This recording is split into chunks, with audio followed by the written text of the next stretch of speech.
ಶಾಲಾ ಕಾಲೇಜುಗಳಿಗೆ ತೆರಳಲು ಸಮಯಕ್ಕೆ ಸರಿಯಾಗಿ ಬಾರದ ಬಸ್ಸನ್ನು ತಡೆದು ವಿದ್ಯಾರ್ಥಿಗಳು ಪ್ರತಿಭಟನೆ ನಡೆಸಿರುವ ಘಟನೆ ಯಾದಗಿರಿ ಜಿಲ್ಲೆಯ ಹುಣಸಗಿ ತಾಲೂಕಿನ ಮಾರನಾಳ ತಾಂಡದ ಕ್ರಾಸ್ ಬಳಿ ನಡೆದಿದೆ. ವಿದ್ಯಾರ್ಥಿಗಳು ಗುಡುಗಿದರೆ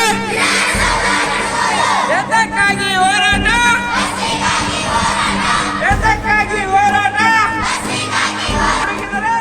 ಸರಿಯಾದ ಸಮಯಕ್ಕೆ ಬಸ್ಸುಗಳು ಬರದೇ ಇದ್ದಿದ್ದರಿಂದ ಶಾಲಾ ಕಾಲೇಜಿನ ವಿದ್ಯಾರ್ಥಿಗಳಿಗೆ ತೊಂದರೆಯಾಗುತ್ತಿದ್ದು, ಇದರ ಪರಿಣಾಮ ವಿದ್ಯಾಭ್ಯಾಸದ ಮೇಲೆ ಸಮಸ್ಯೆ ತಲೆದೋರುತ್ತಿದೆ ಎಂದು ವಿದ್ಯಾರ್ಥಿಗಳು ತಮ್ಮ ಅಳಲನ್ನು ವ್ಯಕ್ತಪಡಿಸಿದ್ದಾರೆ.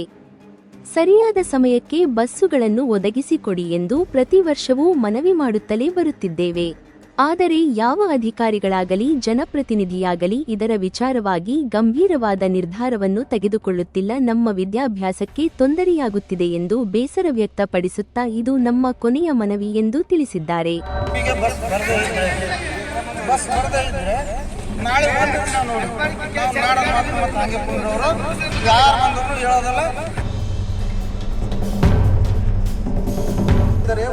ಒಂದು ವರ್ಷದಲ್ಲಿ ಹಲವು ಬಾರಿ ಮನವಿ ಪತ್ರ ಸಲ್ಲಿಸಿದ್ದೇವೆ.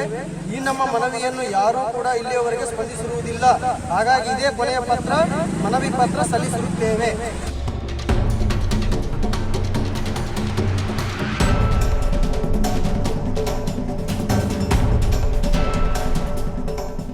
ವಿದ್ಯಾರ್ಥಿಗಳು ಹಾಗೂ ಪಾಲಕರು ಸೇರಿ ರಸ್ತೆ ತಡೆದು ಪ್ರತಿಭಟನೆ ಮಾಡಿ ಸಾರಿಗೆ ಇಲಾಖೆಯ ಸುರಪುರ ಘಟಕಕ್ಕೆ ಸಂಪರ್ಕಿಸಿದಾಗ ಸರಿಯಾದ ಸಮಯಕ್ಕೆ ಬಸ್ಸನ್ನು ಒದಗಿಸುವುದಾಗಿ ಭರವಸೆ ನೀಡಿದರು. ಮಕ್ಕಳಿಗೆ ತೊಂದರೆಯಾಗಿರುವುದರಿಂದ ಮಾಡುತ್ತಾರೆ. ಇದನ್ನು ಅಧಿಕಾರಿ ವರ್ಗಗಳಿಗೆಲ್ಲರಿಗೂ ತಿಳಿಸಿರುತ್ತಾರೆ. ಇದು ನಾನು ಮನವಿ ಪತ್ರ ಸ್ವೀಕರಿಸಿ ಅಧಿಕಾರಿಗಳೊಂದಿಗೆ ಮಾತಾಡಿ ಸಮಯಕ್ಕೆ ಸರಿಯಾಗಿ ಸರ್, ಮೇಲಧಿಕಾರಿಗಳ ಜೊತೆ ಮಾತನಾಡಿದಾಗ ಅವ್ರು ಏನಂದರು ಸರ್?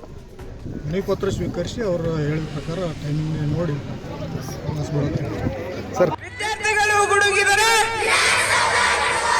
ಎದಕ್ಕಾಗಿ ಹೋರಾಟ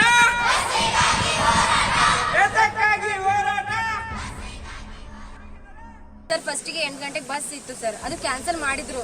ಈ ಪರವಾಗಿಲ್ಲ 8 ಗಂಟೆ ಬಸ್ ಕ್ಯಾನ್ಸಲ್ ಮಾಡಿದ್ರೆ 8:00 ಬಸ್ ಬರುತ್ತೆ ಅಂತ ನಾವು 8:00 ಬಸ್ಸಿಗೆ ಹೋಗ್ತಿದ್ವಿ ಸರ್. ಆದ್ರೆ ಇವಾಗ ಆ ಬಸ್ ಕೂಡ ಕ್ಯಾನ್ಸಲ್ ಮಾಡಿದ್ದಾರೆ. ಪ್ರೆಸೆಂಟ್ ಆಗಿ ನಮ್ಮ ಇಂಟರ್ನೆಟ್ ಟೆಸ್ಟ್ ನಡೀತಿದೆ ಸರ್. ನಾವು ಏನಾದರೂ ಅದು ಅಟೆಂಡ್ ಆಗಲಿಲ್ಲ ಅಂದ್ರೆ ಅವ್ರು ನಮ್ಗೆ ಇಂಟರ್ನೆಟ್ ಕೊಡಲ್ಲ. ಇಂಟರ್ನೆಟ್ ಕೊಡಲಿಲ್ಲ ಅಂದ್ರೆ ನಾವು ಎಕ್ಸಾಮ್ ಪಾಸ್ ಮಾಡಕ್ ಆಗಲ್ಲ ಸರ್. ಈಗ ಬಸ್ ದಿನ ದಿನ ಹಿಂಗೆ ಆಗ್ತಾವ್ರೆ. ನಾವ್ ಏನ್ ಮಾಡೋದು? ತುಂಬಾ ಜನ ನಾಲ್ಕಡೆ ಹೋಗ್ಬೇಕಂದ್ರೆ ಇಲ್ಲಿಂದ ಒಂದು 30-40 ಕಿಲೋಮೀಟರ್ ಇದೆ ಸರ್. ಇಲ್ಲಿಂದ ಹೋಗ್ಬೇಕಂದ್ರೆ ಸರಿಯಾಗಿ ಬಸ್ಸೇ ಬರಲಿ ಅಂದ್ರೆ ಇಂಟರ್ನೆಟ್ ಎಕ್ಸಾಮಿಗೆ ಅಟೆಂಡ್ ಆಗಿರಲಿಲ್ಲ ಅಂದ್ರೆ ನಾವು ಏನ್ ಮಾಡ್ಬೇಕು? ನಮ್ಮ ಭವಿಷ್ಯ ಎಲ್ಲಿಗೆ ಬರಬಾರ್ದು? ನಾವು ಮಾಡೋದು ನಮ್ಮ ತಂದೆ ತಾಯಿ ಎಲ್ಲ ದೇಶಕ್ಕೆ ಹೋಗ್ತಾರೆ, ಎಲ್ಲ ಮಾಡ್ತಾರೆ. ಅವ್ರು ನಮ್ಮನ್ನ ಇಲ್ಲಿ ಬಿಟ್ಟು ಹೋಗಿದ್ದು ನಮ್ಮ ಎಜುಕೇಶನ್ಗೋಸ್ಕರ ಬಿಟ್ಟು ಹೋಗಿರ್ತಾರೆ. ಇಲ್ಲಿ ನಾವು ಸರಿಯಾಗಿ ಟೈಮಿಗೆ ಹೋಗಿ ಎಜುಕೇಶನ್ ಪಡ್ಕೊಳ್ಳಿಲ್ಲ ಅಂದ್ರೆ ನಾವು ಮುಂದೆ ಏನ್ ಮಾಡ್ಬೇಕು ಸರ್? ಎಜುಕೇಶನ್ ಸರ್ ಬಸ್ಸೇ ಸರ್ ಫ್ರೀ ಕೊಟ್ಟಿದ್ದಾರೆ, ಓಕೆ. ಬಸ್ಸೇ ಫ್ರೀಯಾಗಿ ಬಂದಿಲ್ಲ ಅಂದ್ರೆ ನಾವೇನ್ ಮಾಡೋದು ಸರ್? ಎಜುಕೇಶನ್ಗೆ ಕಾಲೇಜ್ ಹೋಗೋದು ತಡ ಆಗುತ್ತೆ. ಎಲ್ಲ ಇಲ್ಲಿಂದ ತುಂಬಾ ಜನ ಸರ್, ಇಲ್ಲಿ ತಾಂಡದಿಂದ ತುಂಬಾ ಹಳ್ಳಿಗಳಿದೆ. ಇಲ್ಲಿಂದ ಹೋಗೋದು ಮುದ್ದೆಬಳ್ಳಿ ಹೋಗ್ತಾರೆ, ಲಿಂಗಸೂರಿಗೆ ಹೋಗ್ತಾರೆ ಸರ್. ಬಹಳ ಜನ ಇದ್ದಾರೆ, ಅವ್ರಿಗೆ ಬಸ್ಸೇ ಇಲ್ಲ ಸರ್ ಸರಿಯಾಗಿ ಟೈಮಿಗೆ. ಅದಕ್ಕಾಗಿ ನಮ್ಗೆ ಬಸ್ ಬೇಕೇ ಬೇಕು ಸರ್. 8 ಗಂಟೆಗೆ ಇಲ್ಲಾಂದ್ರೆ 8:00 ಬಸ್ ಬೇಕು. 8:30ಯಿಂದ 9 ಗಂಟೆಗೆ ಒಂದು ಬಸ್ ಬೇಕು. ಸಾಯಂಕಾಲ ಬರುತ್ತೆ ಸರ್.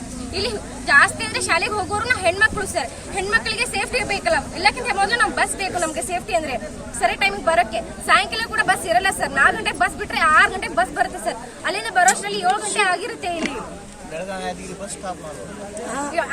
ಗಂಟೆ ಆಗಿರುತ್ತೆ ಸರ್. ಅಲ್ಲಿ ಚಳಿಗಾಲದಲ್ಲಿ ಅಂದ್ರೆ ಸೂರ್ಯ ಜಲ್ದಿ ಮುಳುಗೋಗುತ್ತೆ ಸರ್. ರಾತ್ರಿ ಕತ್ತಲ ಬೇರೆ ಆಗುತ್ತೆ ಸರ್. ಸರಿಯಾಗಿ ಟೈಮಿಗೆ ಬಂದಿಲ್ಲ. ತಂದೆ ತಾಯಿಗೆ ಟೆನ್ಷನ್ ಆಗುತ್ತೆ, ಮಕ್ಕಳಿಗೆ ಬಂದಿಲ್ವಲ್ಲ ಏನ್ ಮಾಡೋದು ಅಂತ. ಬಸ್ ಸರಿಯಾಗಿ ಬಂದಿಲ್ಲ ಅಂದ್ರೆ ನಾವ್ ಏನ್ ಮಾಡ್ಬೇಕು ಸರ್? ಮನೆಗೆ ಬರೋಕ್ಕೂ ಪ್ರಾಬ್ಲಮ್. ಮನೆಯವ್ರು ಲೇಟ್ ಆಗಿ ಬಂದ್ರೆ ಅದಕ್ಕೆ ಬರ್ತೀರಾ ಅಂತ ಅವ್ರು ಕೇಳ್ತಾರೆ. ನಾವು ಬಸ್ ಲೇಟ್ ಆಗಿ ಬಂದ್ರೆ ಶಾಲೆಗೆ ಹೋಗ್ಬೇಕು ಅಂದ್ರೆ ಸ್ವಲ್ಪ ಲೇಟ್ ಆದ್ರೂ ಸರ್ ಪನಿಷ್ಮೆಂಟ್ ಕೊಡ್ತಾರೆ ನಮ್ಗೆ. ನಾವ್ ಏನ್ ಮಾಡ್ಬೇಕು ಸರ್? ಪನಿಷ್ಮೆಂಟ್ ದಿನ ಹಂಗೆ ತಗೊಳ್ಳೋ ಪನಿಷ್ಮೆಂಟ್. ನಾವು ಬಸ್ ಸರಿಯಾಗಿ ಬಿಡ್ಬೇಕಲ್ಲ. ಅವರು ಎಂತ ಮಾಡ್ತಿದ್ರು? ಸರ್ಕಾರ ಫ್ರೀ ಕೊಟ್ಟಿದ್ದಾರೆ ಅಂತ ಬಸ್ ಫ್ರೀ ಬಿಡೋದು ಬಿಟ್ಕೇಸಿ ಬರೀ ಹಿಂಗೆ ಮಾಡೋದು. ಲೇಟ್ ಆಗಿ ಬಂದ್ರೆ ನಾವ್ ಏನ್ ಮಾಡಿದ್ರು ಕಾಲೇಜ್ನಲ್ಲಿ? ಅದಕ್ಕೆ ನಮ್ಮ ಯಾದಗಿರಿ ಡಿಸ್ಟ್ರಿಕ್ಟ್ ಯಾವಾಗ ಹಿಂದೆ ಉಳಿದಿರೋದು ಎಜುಕೇಶನ್ಗೆ. ಸರಿಯಾಗಿ ಬಸ್ ಬರಲ್ಲ, ಎಜುಕೇಶನ್ ಅಂತ ಮೊದಲು ಕೊಡಲ್ಲ.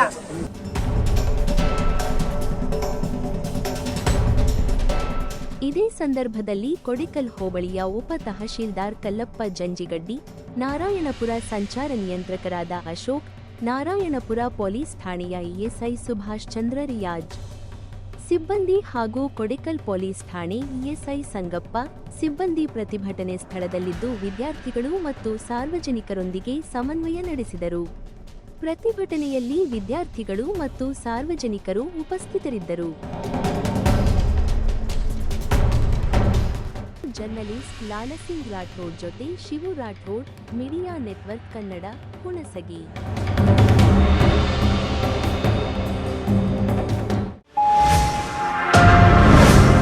Media network.